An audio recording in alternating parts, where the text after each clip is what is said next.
상세 페이지를 만들어야겠죠. 한 일주일은 걸려요. 지금 우리는 시간이 없기 때문에 챗 GPT를 활용을 하는 거예요. GPT만으로 다 됩니다. 만약에 내가 레드향을 하려고 한다 그러면 여기에다가 물어보는 거예요. 그러면 특징부터 외형, 과육, 맛, 향 이런 게 다 나오는 거예요. 여기에서 찾아다가 그냥 쓰면 된다. 정말 깜짝 놀랐어요. 대박이라고 생각했어요, 진짜로. 개꿀이다 이런 생각이 좀 들었습니다. 훨씬 더 시간을 효율적으로 운영할 수 있을 것 같아요. 네, 오늘 수업 시작해 볼게요. 일단은 잘 찾아오셨습니다. 네, 제가 미리 검토를 해봤는데 잘 찾아오셨어요. 전반적으로 상품명도 잘 지어 오셨고 규격에 맞게 일단 해왔다는 것에서 높은 점수를 드리고요. 규격을 알려드려도 규격에 맞춰서 안 해오시는 분들이 있는데 일단 규격에 맞춰서 잘 해오셔서 높은 점수를 일단 드리고, 저는 감탄했던 게 야, 이런 마크를 어떻게 생각했을까. 쿠팡 들어갔을 때 첫 페이지에 나오는 상위 판매자들 봤을 때 뭔가 인증된 마크들이 있는 것들이나 야채 쪽, 채소 쪽은 무농약 뭐 이런 것들을 강조했던 거 보니까 눈에 더 확 와닿더라고요. 그래서 저도 그런 걸 뭔가 하나를 더 넣으면 소비자들한테 픽을 받을 수 있을 것 같아서 그런 쪽으로 좀 생각해서 마크를 넣었습니다. 너무 좋은 게 이제 이 디자인과 여기 테두리 디자인이 통일이 되니까 굉장히 좋았던 것 같고요. 일단 썸네일의 본질적인 역할은 클릭하게 하는 거예요. 뭔가 마크가 있거나 좀 다른 요소가 있으면 클릭하기 마련이죠. 눈이 한 번이라도 더 가니까. 요렇게 이렇게 3개 찾아오셨습니다. 썸네일의 기준 중에 과즙이 이렇게 살짝 흘러나오는 상태에서 거기에 빛이 비춰져가지고 반짝반짝거리는 상태, 맛있어 보이는 상태, 그런 상태를 느끼게 해줘야 된다. 3번. 자, 3번으로 진행하시면 될 것 같고, 요거는 상품명을 적어오신 거죠. 여기 상품명에서는 5개가 맞고 메인 키워드가 잘 들어가 있고, 레드향을 팔려고 했으니까 레드향이 들어가야겠죠. 의도가 잘 들어가 있고, 그리고 나서 마케팅 키워드만 잘 돼 있으면 나머지는 크게 상관은 없어요. 근데 우리가 마크가 명품 마크잖아요.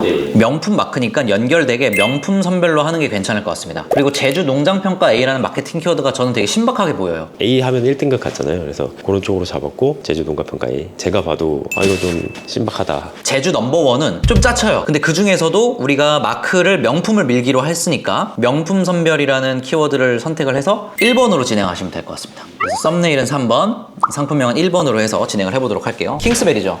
저기 사진을 기깔나게 찾으셨네. 야, 이것도 진짜 좋은데? 이것도 좋은데? 이거는 뭐 국룰인가요, 근데? 이거 누구 보고 따라한 거야, 이거?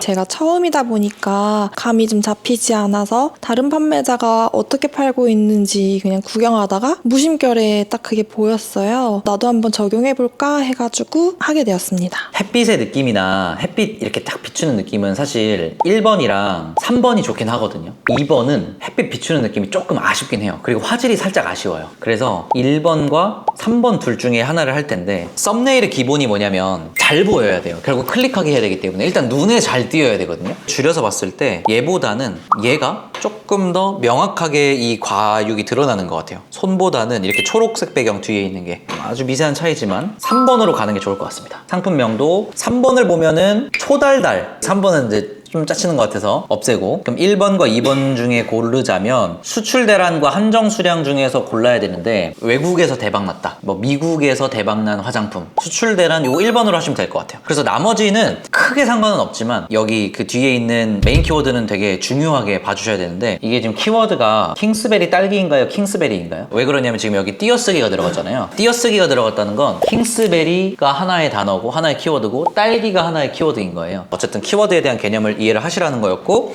1번으로 가시면 될 것 같습니다. 아주 잘 찾아오셨고요. 아, 이런 차이점이 있구나라는 거를 좀 알 수 있었던 시간이었습니다. 빠른 인정. 얘랑 얘 둘 중에 하나, 요것도 좋긴 한데 요게 좀 감성이 있어서 좋은 것 같아요. 그 다음에 상품명을 보면 뭔가 감성적이고 농부가 텃밭에서 키워가지고 딱 노는 그런 느낌이잖아요. 그러니까 그런 느낌을 좀 강조해줘야 될 것 같아요. 그쪽으로 한번 찾아보세요. 바꾸는 게 맞다고 생각을 해요. 일단은 2번으로 채택을 하고 여기만 다시 피드백 받는 걸로 하면 좋을 것 같습니다.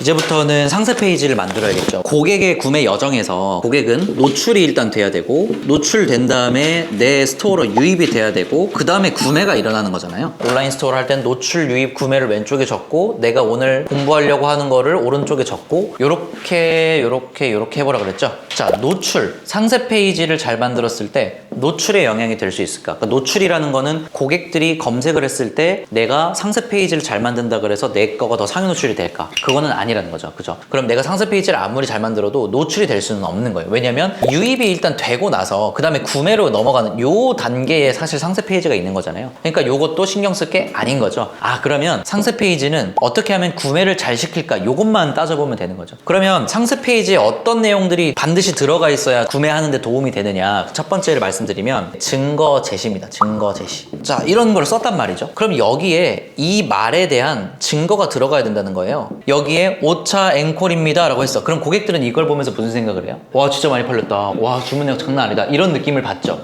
그래서 중요한 건 뭐냐면 증거 자료를 넣어줘야 된다는 거예요. 설득력이 올라가는 상세 페이지가 되는 거예요. 우리는 농장 직송입니다 라고 했어요. 자, 농장 직송이라는 말만 쓸 거예요. 그러면 고객들은 아무런 증거가 없기 때문에 설득되지 않는다는 거죠. 이 농장 직송 뭘로 설득할 수 있을 것 같아요?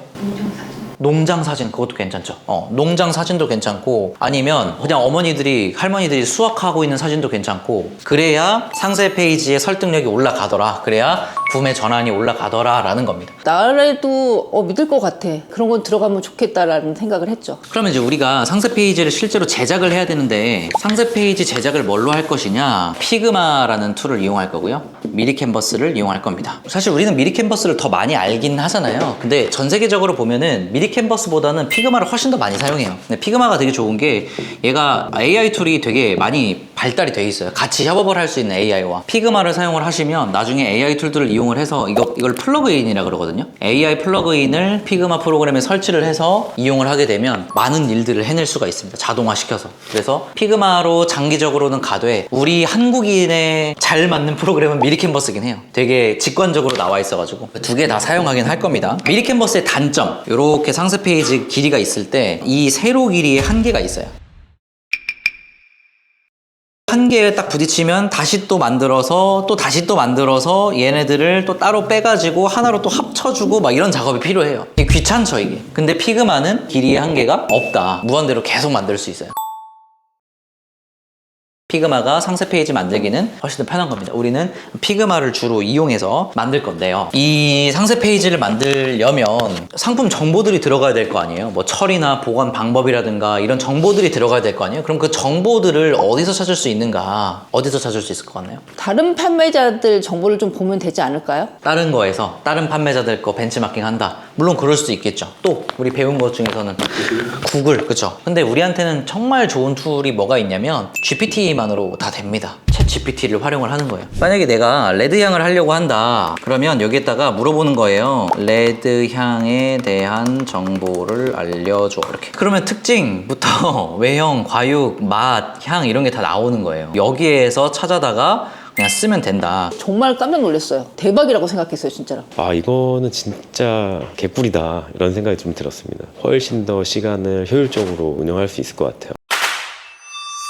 자, 그러면 피그마 들어가가지고 템플릿 여러분들 거 만들어가지고 업로드 하시면 되는데 일단 템플릿 만드는 시간이 좀 걸립니다. 한 일주일은 걸려요. 지금 우리는 시간이 없기 때문에 제가 상세 페이지 템플릿을 제공을 해드리도록 하겠습니다. 템플릿 받으셔가지고 거기에다가 상품 정보만 끌고 와요. 어디서? GPT에서 상품 정보 끌고 오고 내가 찾은 사진 가져다가 갈아 끼우셔가지고 이제 본격적으로 상품 업로드를 해볼 겁니다. 그러면 여러분들이 이제 다음 시간까지 해오셔야 될 거는 오늘 골라온 상품 명에 있는 마케팅 키워드 있죠? 그거 바탕으로 해서 GPT한테 정보 물어보고 상세 페이지 만들어 오기. 그게 이제 과제입니다. 해오실 수 있겠죠? 거의 대부분 이제 처음 접하는 부분이잖아요. 그래갖고 굉장히 좀 막막하긴 했어요. 근데 그거를 제공해 주신다고 하셨을 때 굉장히 감사했어요. 답답한 부분이 좀 많이 해소가 됐죠. 그걸 주신다는 딱 얘기를 들었을 때 할 수 있을 것 같다. 금방 할 수 있을 것 같다. 기획이나 스토리를 어떻게 짜야 할지 이 부분에 대한 걱정은 좀 많았습니다. 아무래도 스토리 라인이 한눈에 보이니까 템플릿을 받게 되면 좀 더 수월하게 제 머릿속에 있는 생각을 정리해 나갈 수 있지 않을까라는 생각이 들었어요.